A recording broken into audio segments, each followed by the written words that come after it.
জীবনে এমন একটা মনের মানুষ পাই গেলে আর জীবনে কি লাগে।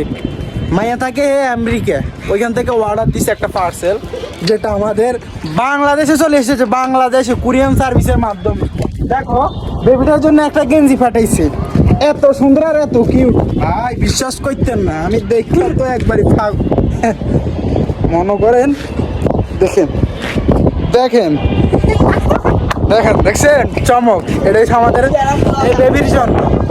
এই বেবিকে আমেরিকা থেকে পাঠাইছে এখানে পার্সেলটা, দেখছেন কি মায়া আর কি টানা ছিল। আর মায়াকে চোখকে এখানে দেখেন, চোখের মায়া তো দেখেন না। আমি ধরি তুই দাঁড়া, এই দিচ্ছিস ভালোবাসা। ভালোবাসা মনে রাখেন, এই বাসা কখনো যাবে না, কখনো মুছবে না, থাইকে যাইব কে জানে। আনকা হলাই তো দিন আইন ভালো না, কয়দিন থাকবো ইয়ার পরে নতুন হাইলে গায়েব হয়ে যাইব না, আমি আশা করি হইব না, কারণ এই তো মালদার ফাটি পেয়ে গেছে, আর ছাড়বে না, আর ছাড়বে না। তো দেখা হচ্ছে পরবর্তী ভিডিওতে, ততক্ষণ পর্যন্ত সবাই সুস্থ থাকেন, ভালো থাকেন, আল্লাহ হাফেজ, গুড বাই।